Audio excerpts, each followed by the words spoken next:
नरेला के सफियाबाद रोड पर स्थित जल बोर्ड के दफ्तर में अंडरग्राउंड सीवर सिस्टम तैयार किया जा रहा है, जिसका संजय कॉलोनी निवासियों और फेडरेशन ऑफ नरेला सब्सिडी ने विरोध किया है। इसके संबंध में फेडरेशन ने दिल्ली की मुख्यमंत्री रेखा गुप्ता और एलजी को चिट्ठी भी लिखी है। फेडरेशन का कहना है कि जहां सीवर सिस्टम तैयार किया जा रहा है, उस जमीन को संजय कॉलोनी के लोगों ने बिना किसी लागत के जल बोर्ड को दिया था, क्योंकि पहले यहाँ ट्यूबवेल हुआ करता था, जिसके पानी को स्थानीय लोग इस्तेमाल करते थे।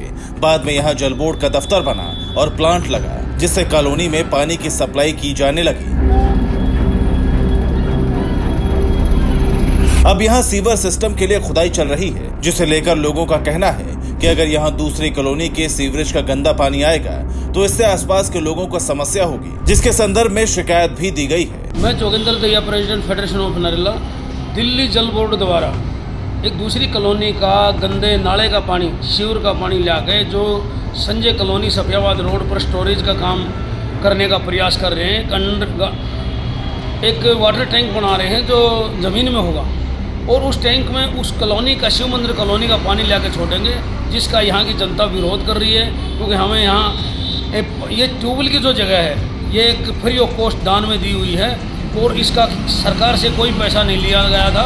लेकिन आज इस ज़मीन का दिल्ली जल बोर्ड द्वारा कहीं ना कहीं मिसयूज किया जा रहा है, क्योंकि यहाँ अगर गंदा पानी आएगा तो बदबू से लोग परेशान होंगे, वाटर लेवल ख़राब होगा।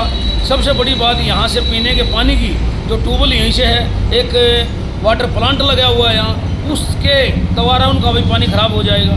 तो यहाँ की जनता बिल्कुल नाराज़ है और सरकार से मांग करता हूँ इसको तुरंत बंद कर दिया जाए और इसको यहाँ से दूसरी जगह शिफ्ट किया जाए।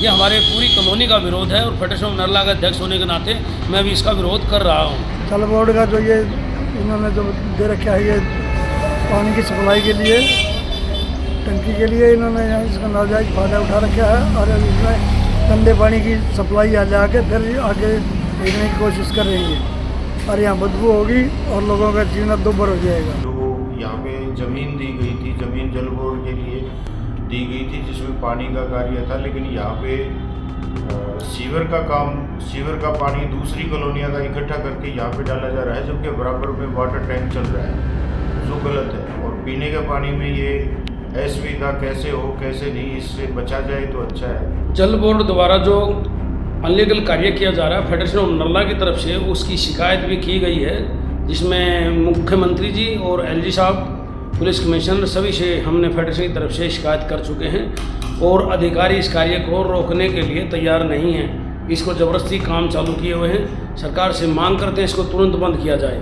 आरोप ये भी है कि इसी दफ्तर में जहां सीवरेज सिस्टम तैयार किया जा रहा है, वहां से निकलने वाली मिट्टी और रेत को अवैध तरीके से बेचा जा रहा है। फेडरेशन के अध्यक्ष जोगिंदर दहिया के मुताबिक रोजाना 15 से 20 ट्रॉली रेत और मिट्टी रात के समय यहां से बाहर भेजी जा रही है। जोगिंदर दहिया के मुताबिक जो मिट्टी और रेत जल बोर्ड के इस दफ्तर में खुदाई से निकल रहा है, उसका इस्तेमाल सरकारी कार्य में होता है, लेकिन यहाँ अधिकारियों का कहना है कि ठेकेदार अपने हिसाब से मिट्टी और रेत को बेच रहा है, इसीलिए वो कुछ नहीं कह सकते। देखिए, जल बोर्ड के टूल पर जो मिट्टी निकल रही थी उसको भी ठेकेदार और अधिकारी बेच रहे हैं। और सबसे बड़ी बात, अब तो चुनाई का रेत निकल रहा है। रोजाना लगभग 20-30 ट्रॉली ट्रैक्टर द्वारा, जो परिवहन एक्ट का भी उल्लंघन कर रहा है, वो कहीं ना कहीं 20 चक्कर रोजाना रेत भी बेचा जा रहा है। अधिकारी शिकायत करने के बाद भी कोई कार्रवाई नहीं कर रहे। जाहिर है, अगर आरोपों में सच्चाई है और नियमों की अनदेखी हो रही है, तो प्रशासन को इस पर कार्रवाई करनी चाहिए और जिम्मेदार जल बोर्ड के अधिकारियों पर एक्शन लेना चाहिए। Bureau report, P24 news.